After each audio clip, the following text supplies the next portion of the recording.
Action! Ganda, no? Ang ganda ng mga Christmas tree. Ganyan gagawin ko, oh. Sa Christmas tree ko. Puro pula lang. Sabi. Oh, kumaway ka muna sa video ko. Ka na.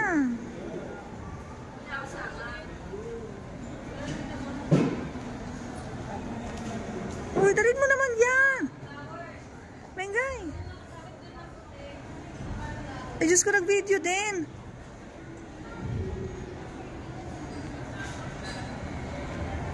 Nag-video ka din. Sabi ko mag-push card ka eh.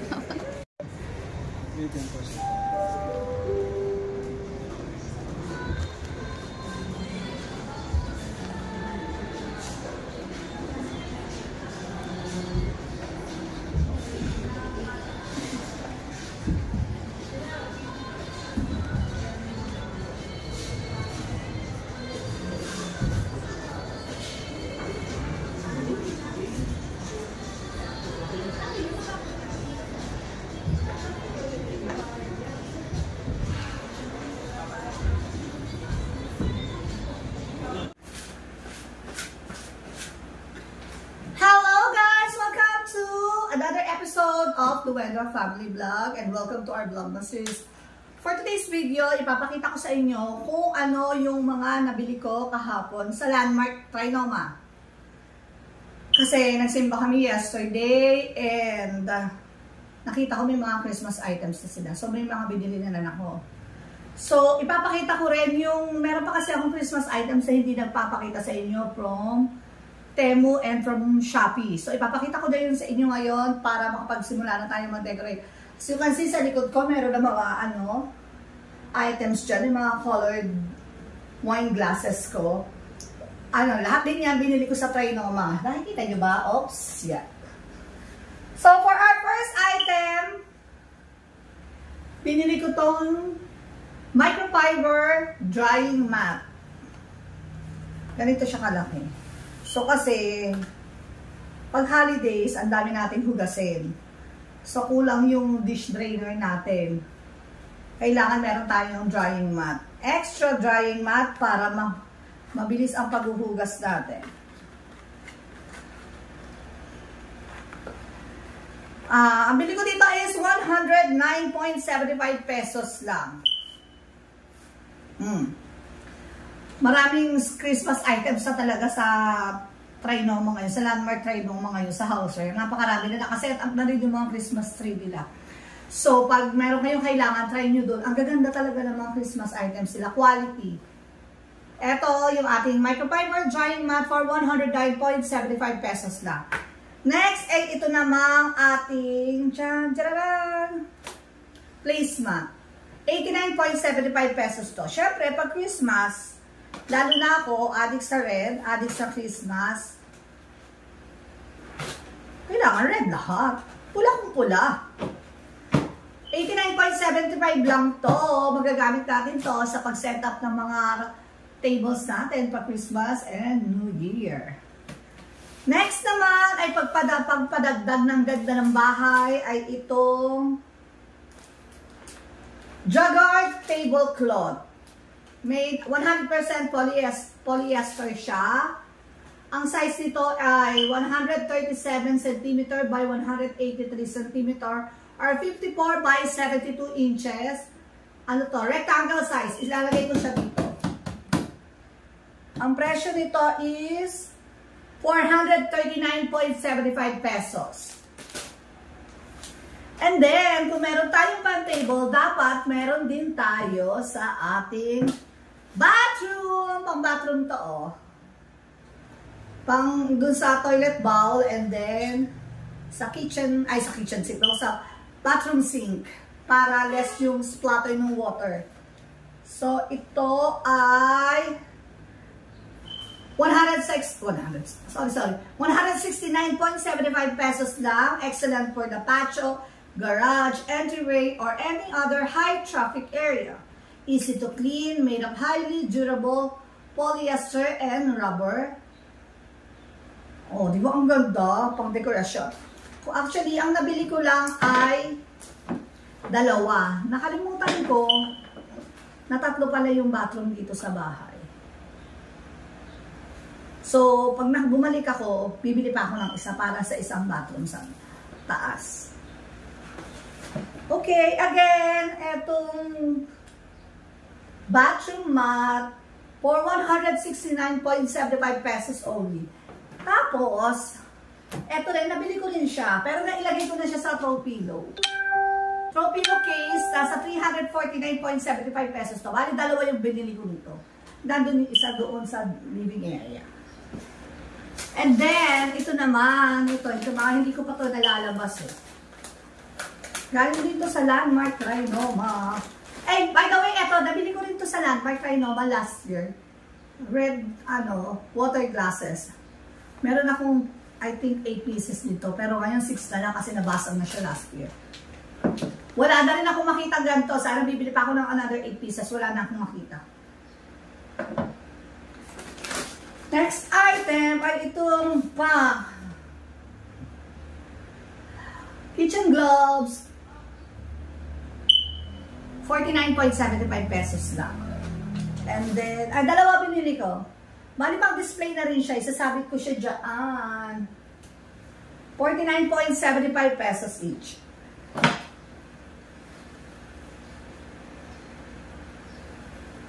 Yan siya. Pag nagluluto tayo ng mga Noche Buena package, ay, yung mga Noche Buena natin. Easy to use. Diba ganda? Mura pa. 49.75 lang. And then, next naman ay itong throw pillow case na may mga ang tawag pom-poms? Hindi. May mga balls dito. Sa Trinoma ko rin ito binili. Bali, ang binili ko is 1, 2, 3 pieces. Pandagdag lang to kasi meron naman ako last year at saka ng mga previous years na mga throw pillow cases na nire-recycle ko lang, nire-reuse ko lang para hindi naman masyadong magastos. Pero every year talaga nagdadagdag ako ng mga Christmas items na gusto ko. Pero, konti lang. Para nag-accumulate lang yung mga Christmas decors ko nang hindi masyadong masakit sa bulsa. Tapos, ang key kasi dyan, para magtagal yung mga Christmas item natin, is proper storage. Ako kasi, every year, bago ko siya itabi, talagang iniisa-isa ko yan, nililinis. So, kahit ultimo yung Christmas balls, yung mga walang glitters, ang ginagawa ko dyan, pinupunasan ko isa-isa, tapos itinatabi ko sa isang lalagyan. Yung bodega namin, dito sa ilalim ng haganan, ang laman niya lang mostly is mga Christmas items, mga Christmas decors na tinanggal ko. By the way, itong aking throw pillow case na may balls sa mga gilid-gilid, yan, as you can see, is 159.75 pesos lang. Pumili ako ng isa, dalawa, tatlo. Next item ay itong pot holder. Dalawa rin. Pan-display and pang-gamit na rin. Ang pot holder ko, pag marumi na, hindi ko na nilalaban. Sorry magastos ba? Hindi ko na siya nilalaban. Tinatapon ko na. Kasi ang katwiran ko, ang ginagamit ang pot holder sa pagkain. So, as much as possible, dapat malinis. Malinis na malinis yung mga gagamitin natin sa pagkain. Kasi tayo rin naman ang mag-i-intake doon, pamilya din naman natin na magkakasakit just in case hindi maganda yung food handling natin. By the way, ito nga pala, itong pot holder na rin, 29.75 lang naman siya. Dalawa yung binili ko. Next item. At dahil Pasko, pak, Etong aking spray bottle na red din. From Trinoma also. Ito ay 39.75 pesos. So habang nagbablog-vlog ako dyan, nagbe-video ako, so makikita nyo yung gamit ko ay ito na. Diba? Ganda, no? 39.75 spray bottle. Ay, ito hindi naman to Christmas related. Pero, okay na rin. Ito ay home fragrance. At home, water-soluble home fragrance. Peppermint. At yung favorite naming scent. Ng asawa ko, ni tatay. Ito yung favorite namin scent. Peppermint talaga. Nakaka-relax. Nakaka-clear ng mind. Nakaka-relax ng body.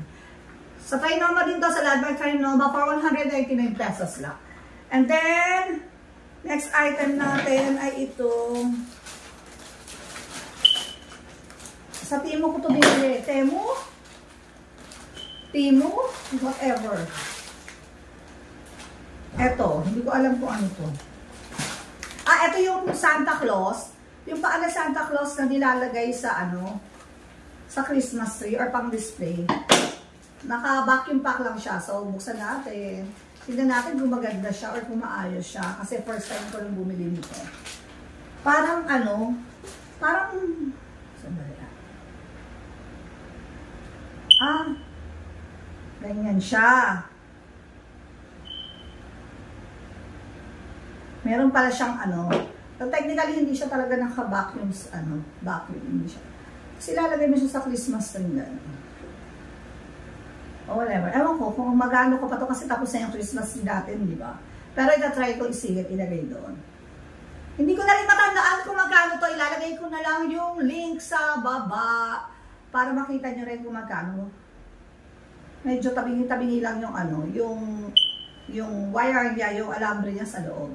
So, kailangan dire-diretsuhin lang. Na-adjust siya. Pwede siyang mas ibuka or mas i-ano. Ganyan.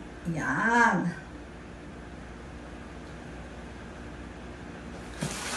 Next item ay itong panlagay ito sa lababo.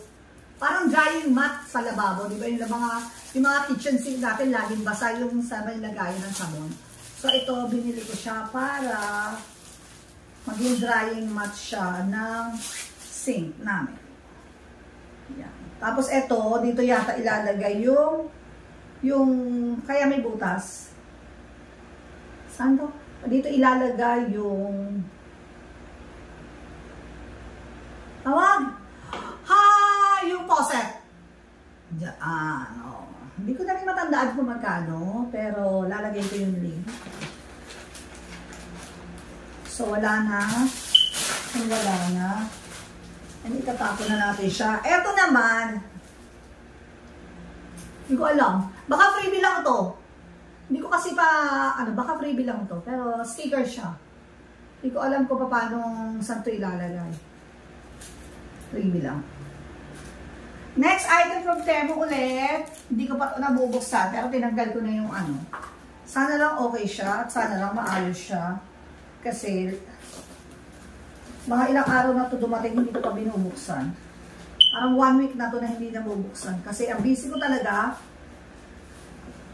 Nag-family day, nagkasakit si Kulit. Dinala sa ospital, nag-exam. Tapos ang daming activities sa school.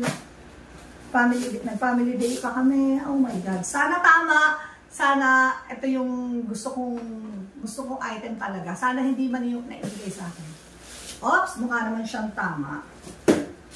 Dahil pag hindi ito tama, i-re-return ko talaga. Yan. Next ay itong Red Hat Cocoa Bar. Ano? Tawag dito, lalagyan sa coffee bar. Paglalagyan ko ng mga iba-ibang items para mas presentable ang ating coffee bar. Taran! Diba ang ganda? Eto, nasa 500 o 600 pesos yata. Hindi ko lang sure. Pero kasi, binili ko na, ang ganda eh. Diba? Sa US, sa ibang western country, ang uso talaga sa kanila kapag Christmas, yung may cocoa bar setup sila. Sa atin, cocoa yan, pero sa kanila, cocoa bar yan. Social sila, tayo, Pinoy na jologs lang tayo. Ako lang yan ha? Ako lang yung jologs. Hindi ko hindi nadamay. Eto naman ay from Shopee. Dahil kung meron tayong cocoa bar, meron din naman akong wine bar. Doon, nando sa gilid. Ipapakita ko rin sa inyo na aayusin ko yun by next week. Eto, binili ko to sa Shopee and good news, individually wrapped, very good seller. Kudos to the seller for this. Ang itsura niya ay ganito. Dahil marami pagka-adik ang lola nyo sa Pasko, as much as possible, gusto ko ang buong bahay ay red. And when I say red, it means red. Really, really red. Ito, papalitan ko yung mga clear wine glasses ko doon, saka yung mga champagne flute ko doon na kulay red, kulay green. Yun lang, red and green para mas magmukhang Christmassy yung yung wine bar natin. So, 6 pieces siya. Bakit 6 pieces lang yung binili ko? Kasi ang mahal niya. Meron ako nakita 800 plus, pero ito yung pinakamurang nakita ko for only 710 pesos. Ang ganda niya. Sana lang hindi siya mababakbak agad. Pero ang gagawin ko, hindi pupunasan ko na lang siya ng tissue. Hindi ko na siya huhugasan. And then, ipapakita ko sa inyo yung eto. Meron kasi din akong red.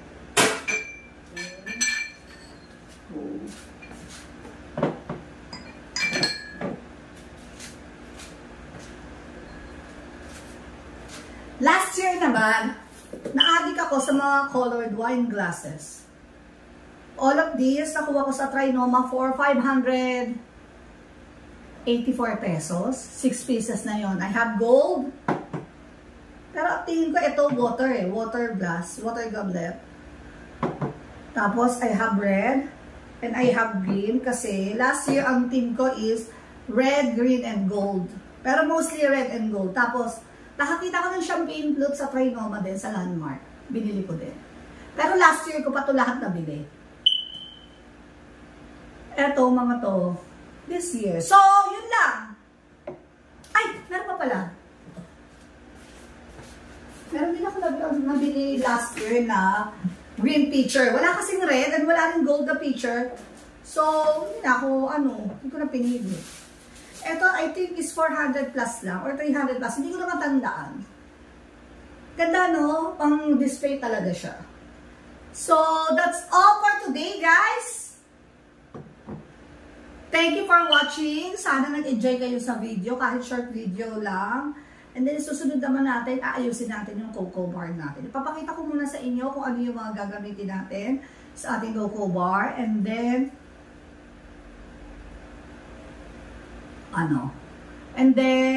papakita ko na sa inyo kung paano ako mag-ayos ng ating cocoa bar. Hot cocoa bar. Hot cocoa bar. Baka sa arting-arting na kayo sa akin sa kaka-cocoa ko at hindi naman ako foreigner, hindi naman ako Amerikana, at umaarte-arte ang lola nyo sa kaka-cocoa bar, cocoa bar. Hindi cocoa bar. Sige, hot cocoa bar.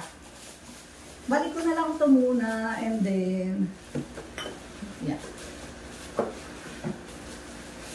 That's all for today, guys. Thank you for watching. Hope you enjoyed the video. See you on our next vlogmas. Bye!